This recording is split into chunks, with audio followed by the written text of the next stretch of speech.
Hi, my name is Melissa Moore, and I'm here to share with you how to use your Lumens Ladibug DC190 document camera and the iPad 2. The lesson plan that I would like to share with you today is called Digitally Telling the Story of a Historical Figure or Literary Figure using the Lumens Ladibug document camera and the iPad 2. This lesson plan can be used for grades 3 through 5 or 6 through 8. The objectives: students will collect and analyze information relevant to their research of a historical or literary figure, demonstrate comprehension of what they have learned by writing a script, organize, summarize, and synthesize what they have learned through the production of a digital story.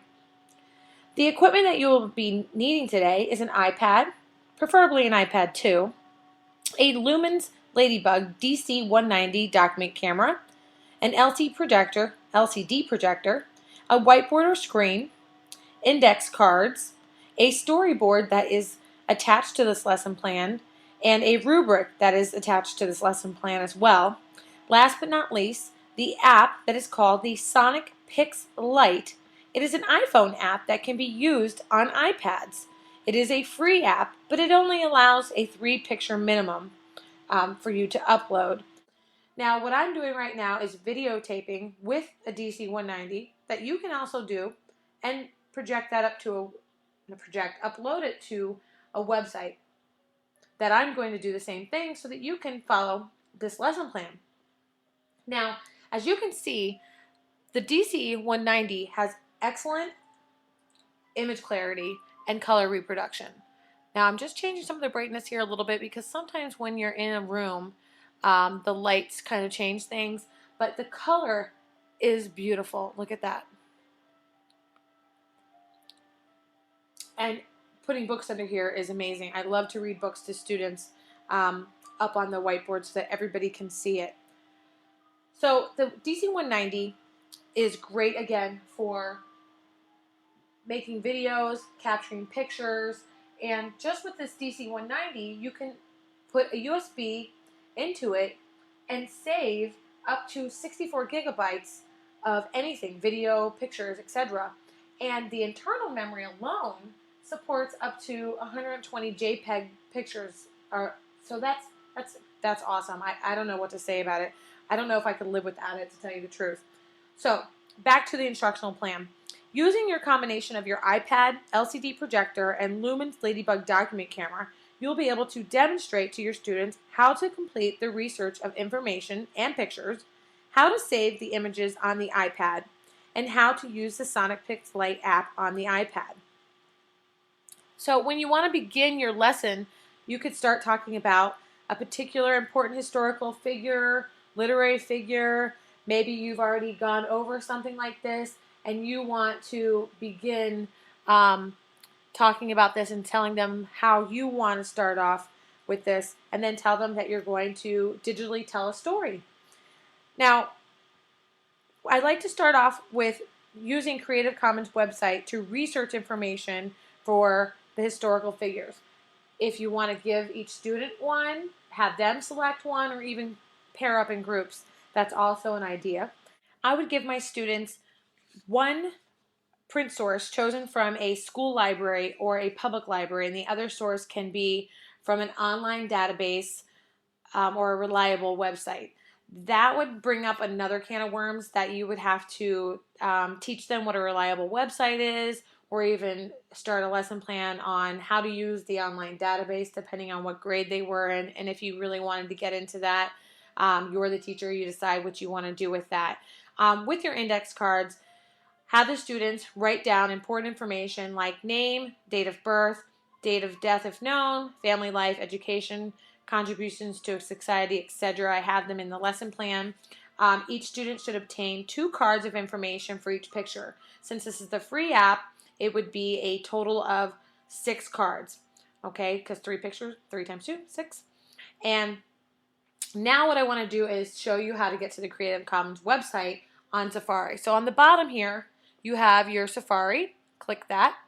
Mine is already bookmarked at Creative Commons. It is search.creativecommons.org. There's a blurb that says Creative Commons has no control over the results that are returned. Do not assume that results displayed in the search portal are under a CC license. So about the returned, if you have a student who types in something that they shouldn't, you might get something that they shouldn't, unless your school has a filter. Now, I don't think it'd be too bad. I'm not sure. I haven't tried.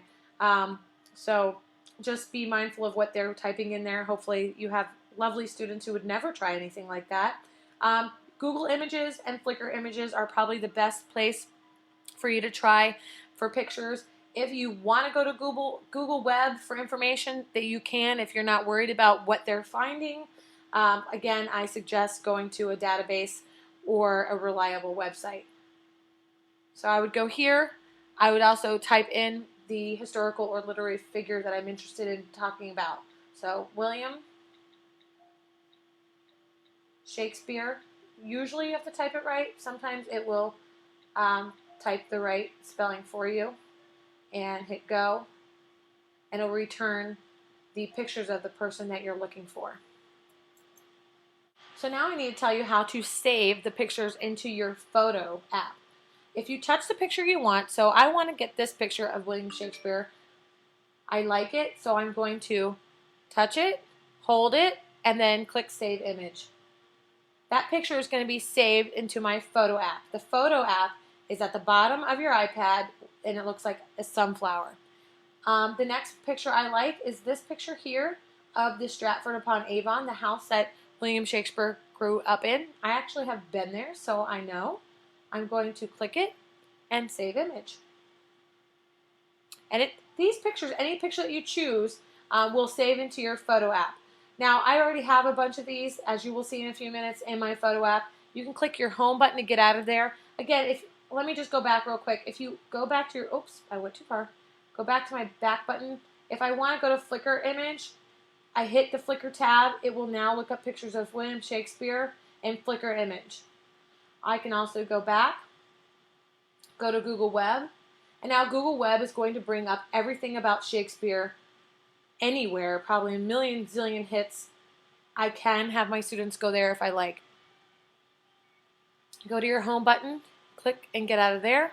Here's your photo app button right here. If you click that, you will now see all the pictures I have done. And of course, if you don't want any of these pictures, you can delete them, etc. I can pick that one and I can hit delete up here. The Sonic Pix Lite app is right here in the front. I happen to download it already. So it's Sonic Pix Lite app. It has a microphone and some pictures on the front of it right here. So I'm going to click it harder, which I'm going to have to move it over. I have to change this one because, again, I told you it was an iPhone app. So it is going to show it up to us up like this.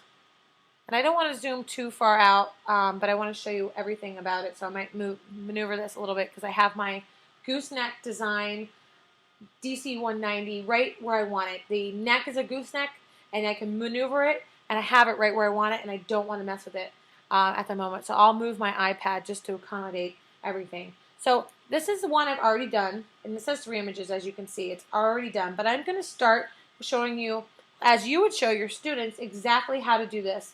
So to start a new project, you would click the plus sign at the top. Now you would just work with your title. You click title. All you have to do is put the person's name in. So I have William.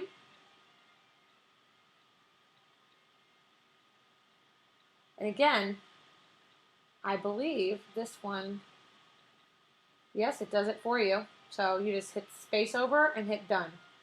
You do not need a description. A description is not needed because there's too much information. It's not going to do anything for you. You do need to add your images. So right up here, you're going to click Add.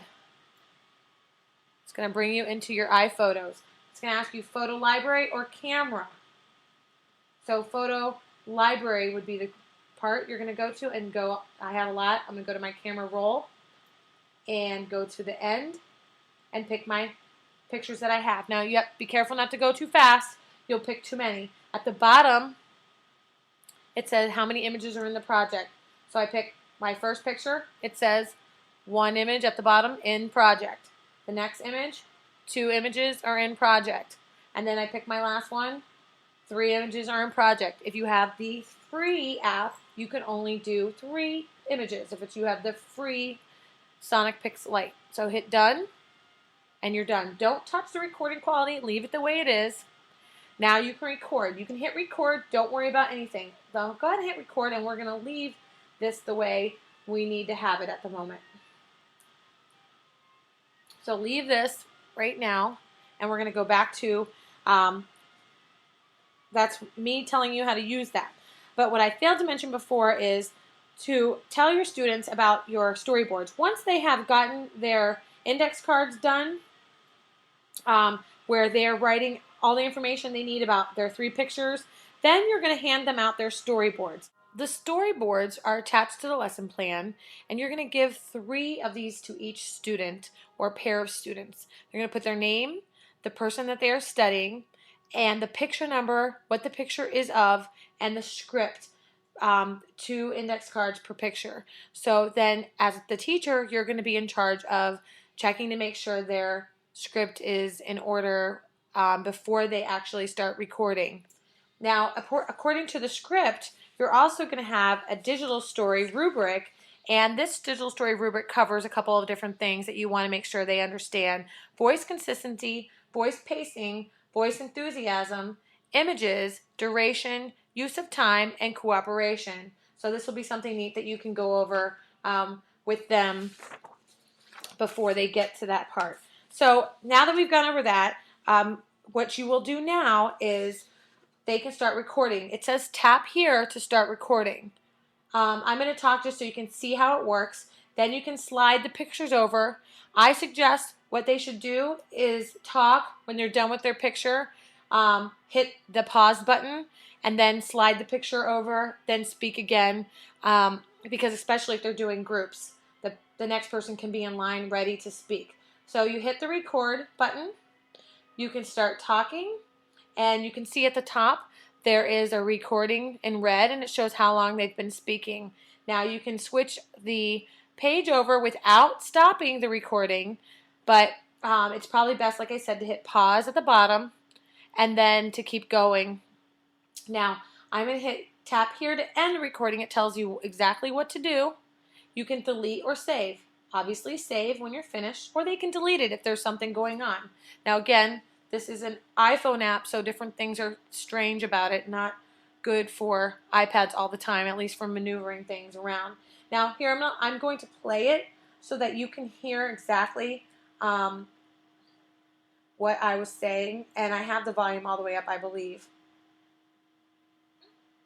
You can start talking, and you can see at the top there is a recording in red, and it shows how long they've been speaking. Now you can switch the page over without stopping the recording, but it's probably best, like I said, to hit. Now you saw exactly what I did, so I hit done. Now I have 3 options to choose here. I can hit share. Well, actually, I can delete it if I don't like it. That's my 2 options. Then I can hit share, and I want to export the video. So I create the video, and then I have 3 options, well 4. I can delete it at this point if I don't want it. I can send my computer to my computer. Now what it's saying is that turn on sharing below to access files over a local network. Your local network needs to be on. This means that you will be able to access the share file over a local network's website. You cannot take the URL and show it at home. Only if the iPad is at home, then you can show that URL at your home over your local website. Same as if you were at school, you could show that URL over the school's local website. Now the other thing that you can do, go back and hit share, is YouTube.